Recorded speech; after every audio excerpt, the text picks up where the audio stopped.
All right, Shanil. Second, this is our second recording now. Who are you? Because everyone is, about to log onto our YouTube channel and be like, who are we listening to and why? Why should we? Yeah, So no, who are exactly. Cool. So, Jonathan, I think just a brief overview, and we'll probably get into some of the details during this conversation. But currently, a finance professional working at the biggest bank in Africa, and working within corporate and investment banking in a small innovation team. So, what I'm about and what I enjoy talking about is anything fintech related, anything that's really disrupting an industry. And it doesn't always need to be a high-tech product. It could just be, a different way of thinking. And I'm not so much interested in the new Apple products and how cool your new camera is. What I'm very, very interested about is innovation for more financial inclusion. So anything that's going to help include a broader audience of people that were outside of the traditional economy is something that I'm really interested in. And I think that's, from my side at least, a lot of what our content is going to be focused around. So what sort of work you can look for in the job market in South Africa? What does it pay? What has been my experiences? How have we climbed in our respective careers, and those sort of insights. What about you, Jonathan? Okay, let's get into an overview of you. Yeah, that soliloquy, if I can call it that, reminded me of when you were pitching us to be the chairman of the Millennial Board when we were working back together a couple of years back. But yeah, that was perfect, Sunil. I currently work as a finance manager in the commercial finance team of one of the biggest retail groups in Africa. So I recently joined them. I'm sort of like an advisor to two divisions within that group. I aid in the making of decision, making use of financial data, just to keep it very high level. I bring the numbers, I tell a story with the numbers to aid in strategic decision making. Yeah, so this has been a passion of ours, Shanil. The YouTube channel is just an extension now, but we have, through our podcast, we've been trying to increase information for young professionals, and I think that's gonna you explained it quite well. Actually, we're gonna be trying to talk about our experiences, leveraging our own personal experiences, and trying to give people lessons that they can apply in their own individual journeys. I think is the aim of the show. Yeah. So Awesome. yeah. And tell us, like, let's get into our backgrounds then. So as we, if anyone's listened to our podcast, where are you from and where did you grow up? Let's maybe start there. And any highlights, I guess, that's led you to get to where you are right now in your professional journey. Yeah, I know. So I've had an interesting journey, Shanil. I won't lie. I was born and bred in Zimbabwe. I grew up in Zimbabwe during the time. When we talk about the economic collapse of Zimbabwe, I think we read a lot about it in economics books, and we do a lot of like lectures on it in economics.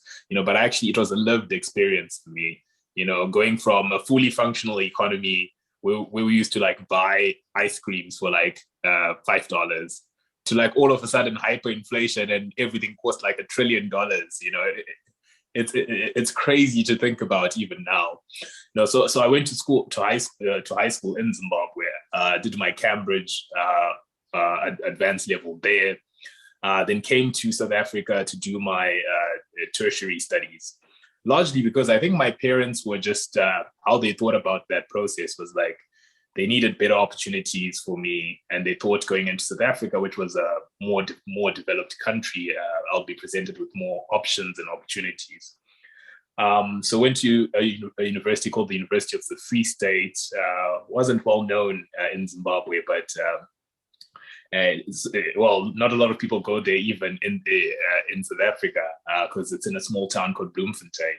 But it was an amazing experience for me. Often people ask like, "What were you doing in the Free State?" But I met amazing people. Was on the SRC there. Attended the global leadership tour from the University of the Free State into Europe, learning about post-Holocaust societies and learning about the things that had happened there. Because of the leadership things that I was doing at the university, I was also selected into things like the South American Business Forum, where I presented an innovative case for African innovation. I think I used like mobile solutions or something like that. But anyway, I think the gist of it, the Free State was an amazing breeding ground for young student leaders. I think there was a guy called Jonathan Jansen back then who had this focus on student development. So I was lucky enough to be part of that sort of craze. Then after that, I left and started my training as a chartered accountant, spent most of my time with Deloitte in Cape Town and then Sydney. Started my master's in development finance, which was financed by the Mandela Rhodes Foundation, which is sort of like a scholarship that tries to train future African leaders. And yeah, I think at a very high level, I probably skipped a lot of things there, Shanil, but yeah, that's me, the guy from Zimbabwe who ended up in South Africa, who's a chartered accountant, but he's also a podcaster, but now works in commercial finance. Yeah, I'm a little bit of everything. No, that's an awesome one, Jonathan. Awesome. I think you've really encapsulated nicely. What about you, Shanil? Sure, I felt like I talked a lot there. Tell us about yourself. Yeah. Where are you from? So for me, where I'm from, South Africa. Grown up here, like third or fourth generation South African, always been around here. So really feel connected to the country and to the continent. And I think my journey after high school, took a gap year, joined the military in South Africa for a year because I think I always had a chip on my shoulder whenever I performed well in school, whether it was academically or in sports. I always felt it was because of privilege. You had certain privileges that a lot of South Africa doesn't. And I needed a way to sort of level the playing field, and the best solution that I came up with, where everyone's sort of given the same footing, is the military. So joined there and wanted to qualify as a Marine to do the hardest thing that I could, just to test myself. And I managed to complete that. Then went to UCT, Finance and Economics. Currently doing my MBA and a master's in Big Data Analytics through the European Business School in Barcelona. Also worked at Deloitte previously, experience in management consulting. Absolutely loved it. Would encourage everyone to start their career there.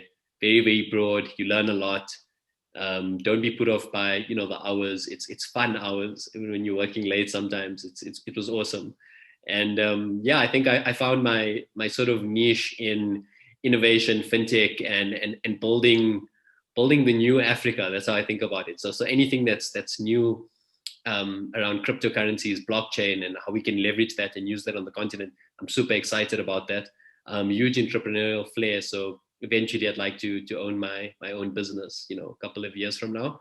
So anything around those sort of topics, that would be the subject matter. And I think that's what I'm really passionate about. I'm passionate about leveling the play field in South Africa and in Africa as a greater context. So that we can all build tech empires or huge businesses and succeed together. Yeah, no, it's very interesting, and that's an interesting journey.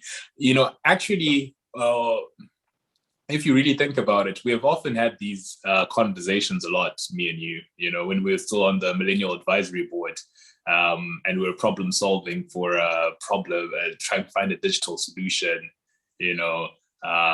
within that sort of corporate environment.